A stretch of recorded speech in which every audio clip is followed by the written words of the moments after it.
Hola, ¿qué tal? Yo soy Ana Estrella y estamos aquí en el Centro de Convenciones Siglo XXI, donde está llevando a cabo la Feria Internacional de la Lectura Yucatán 2026. Los equipos de comunicación digital, prensa, Wadi, en conjunto con Wadi TV, hemos preparado esta cobertura para todos ustedes. En esta ocasión estoy muy emocionada de introducirles a la gran invitada que tenemos en este espacio. Ella es Isabel Revuelta y visita la Filey para presentar su más reciente libro, Hijas de la Historia, Mujeres que Construyeron México. Isabel, muy buenas tardes. Qué linda, muchas gracias, Ana. Feliz de estar aquí con tus radioescuchas aquí en Mérida. Gracias. Estamos muy emocionados de tenerte en este espacio. Cuéntame un poco qué te ha parecido la Filey en lo poco que has visto. No, estoy realmente emocionada. Es la primera vez que vengo a esta feria. Lo agradezco muchísimo. Qué generosa la invitación. Y ver al público, la verdad es que ha sido muy receptivo. Este libro ha tenido muy buena aceptación porque es justamente conocer eso de lo que estamos hechos los mexicanos desde el punto de vista de las mujeres, que ya tocaba, ¿no? Ya era momento. Claro, ya era momento de conocer todas estas voces alrededor de la historia y, por supuesto, llevarlas, ¿no?, a los contextos actuales por medio de estas plataformas. Cuéntame un poco, ¿qué te llevó a realizar esta segunda parte? Sí, justamente porque, bueno, el primero que salió hace algunos años son 10 mujeres, que era para conmemorar esos 500 años que se cumplieron en 2019. Y bueno, y en 2021 del proceso desde que llegaron los españoles y se funda México, ¿no?, tras la conquista. Y era conmemorar justamente esos 500 años con mujeres que habían estado presentes en esos procesos históricos. Y ante la posibilidad de abrir más ese crisol, ¿por qué 18? Bueno, son entre los dos son 10 y 8 en este nuevo. ¿Por qué no 400 o por qué no 3? Son muchísimas las mujeres que todavía no están sus vidas plasmadas en letra, en esa historiografía o de manera oral, ¿no? Realmente hay que rescatarlas, hay que echar luz. Y decido entonces en este nuevo volumen abrir esos momentos de la historia.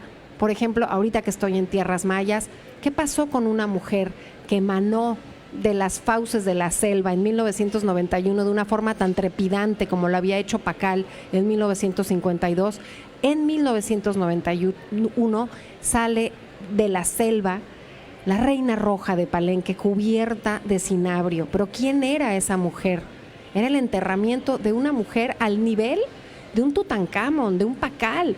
¿Qué hizo esa mujer? Entonces, abrir nuestra historia y nuestros ojos, nuestra mente a conocer a esas ancestras me motivó a llevar hasta allá a las hijas de la historia, algo que sucedió hace 1300 años.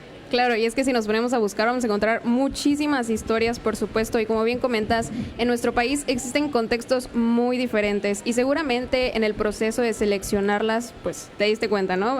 Distintas características, distintos contextos. En general, ¿encontraste alguna característica que uniera a todas estas mujeres?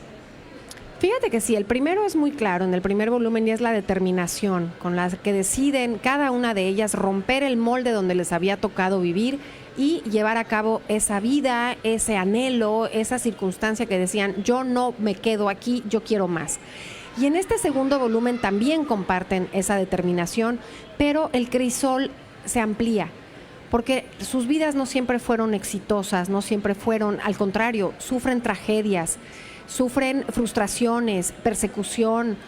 Incluso hablar de mujeres que no son heroínas y hablar de mujeres de la vida cotidiana, de ese México. Por ejemplo, estoy pensando en una Francisca Núñez de Carvajal, ese siglo XVI, que llegaron hombres y mujeres, porque, por Dios, no vinieron solos. No nada más vinieron hombres a esos tempranos tiempos del virreinato. También mujeres que sufren en la vida cotidiana, como Francisca, una persecución, pero que tienen dentro una riqueza cultural muy grande y es también de lo que estamos hechos. Su vida termina, no les cuento, pero es una tragedia fuerte ante la Inquisición. Pero hablar de todas esas mujeres es justamente pintar completo el cuadro del que estamos hechos los mexicanos. Claro, todas estas mujeres están rodeadas de historias hermosas, inspiradoras, hay mucha determinación, como bien comentas. En el proceso, pues, si te pones a buscar, vas a encontrar a miles de mujeres de las que no sabemos y que tienen historias maravillosas, donde hay mucha historia. ¿Cuál fue el proceso para seleccionarlas? ¿Cuáles dijiste? ¿Sabes qué? Vamos a ponerlas en este libro. Fíjate que tengo la gran dicha de poder buscarme la curaduría y quedar muy cómoda con ella. No es fácil, los personajes te buscan, hay personajes que son muy fáciles, digamos, para el autor, para el investigador, los archivos, digamos, están abiertos, encuentras la información, encuentras cómo hilarlas a ese proceso histórico. Y hay otras que requieren un poco más de trabajo, pero finalmente hacen este mapa y es un esbozo importante de esos periodos en los que las mujeres han actuado de manera preponderante. Y una forma de ver justamente esa manera de hilvanar sus vidas a ese proceso es escoger el momento, si fue en la Revolución o fue en el México del siglo XIX. Justamente en estos 2 volúmenes hay un nudo histórico con 3 personajes, que es la guerra de reforma, están los conservadores, están los liberales y luego llegan en los del Segundo Imperio. Y te estoy hablando de Concepción Lombardo, de Margarita Maza y de Carlota de Bélgica, las 3 casadas, una con Miramón, la otra con Juárez y la otra con Maximiliano, participando al lado de, pero participando con una grandísima determinación, con errores, con sacrificios, y ahí están las 3 hablando de la historia de México.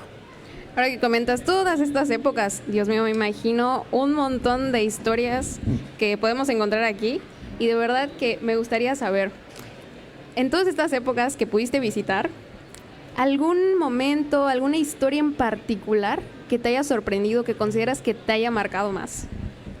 Sí, evidentemente ya lo he dicho muchas veces, me gusta mucho hablar de Antonieta Rivas Mercado, porque a mí como Isabel me mueve profundamente, me mueve su historia, me mueve la inocencia y la ambición que tenía por comerse el mundo, porque para ello fue educada, y sin embargo no fueron tiempos afines a su vida. Y termina de una manera tremenda. Sin embargo, recuperar lo que hizo, la forma en que escribe, es una gran escritora, puede ser parte de la generación de los contemporáneos. Un México que no fue para ella, me mueve. Y de este segundo capítulo, hablar de una mujer como Francisca Núñez de Carvajal, que también son mexicanos, que llegaron en esos 300 años, que no nos cuentan, porque hemos sido más México virreinal que incluso México independiente. Pero no nos lo platican porque, no, en la escuela, ¿quién sabe? No, ¿quién sabe qué pasó? Pues son 300 años. Nuestra comida, nuestra música, nuestra fe, lo que no creemos, lo que sí creemos, proviene de ello. Y esta mujer, Francisca Núñez de Carvajal, también enriquece con su vida y la de sus hijas elementos culturales que tenemos en nuestro ADN actual y que trajeron otros y otras en esos 300 años. Francisca me mueve mucho justo por eso. Qué increíble que nosotras como mujeres en la actualidad podamos encontrar a otras del pasado, donde realmente podamos leer su historia, saber de ellas y realmente sentirse, es que me inspira mucho su historia, quiero ser como ella, ¿no? Y imagino, el leer estas historias particularmente para ti te cambia, te da otra perspectiva de la vida. En el caso de los lectores, ¿imaginas que el hecho de leer estas historias pueda cambiar la forma en la que entendemos México? Sí, sin duda, porque es conocer completo el álbum de familia, los ancestros, hombres y mujeres, porque esto es un libro de mujeres, pero no es para mujeres. Insisto mucho en las entrevistas, llegar a un día en que no tengamos que hacer esa diferenciación, la literatura de las mujeres, la pintura de las mujeres. No, que la deuda histórica ya esté tan zanjada, que sea la historia, la literatura, con la presencia de todas estas creadoras, con la presencia de todas estas protagonistas en ese gran retrato que somos. Y creo que ayudará a cambiar esa visión si se conoce la historia completa. Porque sí, seguir los pasos de estas mujeres es ver el camino que abrieron para nosotras, pero nosotras también tenemos que abrir el camino para las que vienen, porque todavía las sociedades del mundo no garantizan que los anhelos de las niñas, de las mujeres, sean cumplidos potencialmente o al 100%, porque todavía hay mucha deuda, hay muchas cosas que debemos cambiar como humanidad, hombres y mujeres, para que esos anhelos y para que esas mujeres puedan desarrollarse en esta sociedad. Claro, ya estamos dando ahí pasitos a que realmente las mujeres seamos vistas, ¿no? Que realmente se nos dé el lugar de protagonistas, porque pues también lo somos. En este caso, pues estamos hablando ya de nuevas generaciones. ¿Tú crees que, de qué manera crees que estas historias impactan a nosotros las nuevas generaciones? Nos abren los ojos, nos llenan de sorpresa, porque cuando hablo de Margarita Maza hablo de, imagínate una industria que es la grana cochinilla. Ay, ¿qué es eso? En nuestro país, un tinte maravilloso que está en los cuadros y en las pinturas más importantes del mundo, porque es un tinte endémico de Oaxaca y porque fue una industria tan próspera que nada más debajo de la plata y del oro fue lo más importante que hubo en el virreinato. Porque te hablo de Tehuantepec, porque te hablo para hablarte de Juana Cata Romero, la historia de Tehuantepec, qué es lo que sucedía ahí, o justamente para conocer a Tecuelhuetzin, una mujer que nace en Tlaxcala, pero ¿por qué los tlaxcaltecas no eran aliados de los mexicas? ¿Qué pasaba antes? Porque no nos han contado bien. ¿O por qué esta mujer, Itzalbuc Ahau, la reina roja, vive 60 años cuando las mujeres vivían nada más 20 o 25? Porque era una mujer que pertenecía a la aristocracia, a una sociedad muy estratificada, de un centro ceremonial muy importante, pero que también ella tenía una labor muy importante de recuperar la historia para las siguientes generaciones. Entonces, de sorpresa, de encontrar a qué México llegó Leonora Carrington. Lo de la maleta mexicana es trepidante. El fotógrafo de la Guerra Civil Española, Robert Capa, logra salvar esos negativos por un hombre húngaro que venía huyendo de los nazis y que después se casará aquí con Leonora, que se llamaba Chiqui Weiss. Está llena de historias de muchísimos que estuvieron antes que nosotros y por eso yo digo que la historia es trepidante. Quítenle la mayúscula porque si no se van a indigestar. It's a story, como en inglés. Entonces todos bordamos a ese gran lienzo de la historia. Con eso se van a encontrar, con su álbum de familia. Al leer todas estas historias, pues seguramente nos vamos a encontrar en una que realmente conecte con nosotras, ¿no? Más que nada, es un trabajo de reflexión, ¿no? El leer la historia de alguien y decir, nunca me imaginé que esta persona tuvo este papel en tal historia, en este acontecimiento. ¿Qué aprendizaje o qué mensaje querrías que las juventudes o las personas en general que te leen se queden de estos libros? Pues justamente conocer los periodos de nuestra historia. La última palabra no está dicha.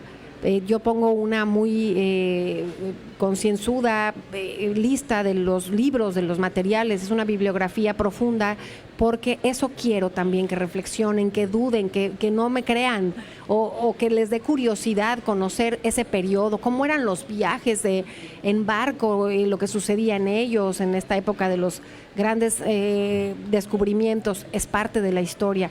O qué pasaba también con ese México del siglo XIX del que te hablaba yo en ese momento, porque no nada más es aprenderse la monografía y no vincularte a ese momento de la historia. A eso aspiro, a eso me gustaría que pasara con mis lectores.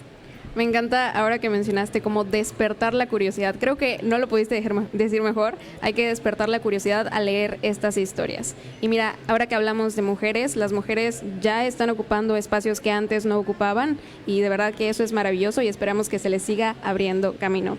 Antes de finalizar, quiero contarte también que Radio Universidad está por cumplir 60 años. Cuéntame un poco, ¿tienes alguna historia con la radio? ¿Qué significa la radio para ti? Sí, fíjate que por supuesto, como historiadora no puedo dejar de aplaudir lo que la humanidad fue caminando en estos grandes medios de unirnos. La radio unió a muchísima gente, es entrañable lo que sucedía en las guerras cuando la gente se sentía acompañada por la radio. Y en México tengo una anécdota muy linda que me contaba mi mamá. Mi mamá nació en 1931 y era una generación que escuchaba el radio. Las novelas eran en radio, obviamente los programas de música, todo era maravilloso a través de ese radio.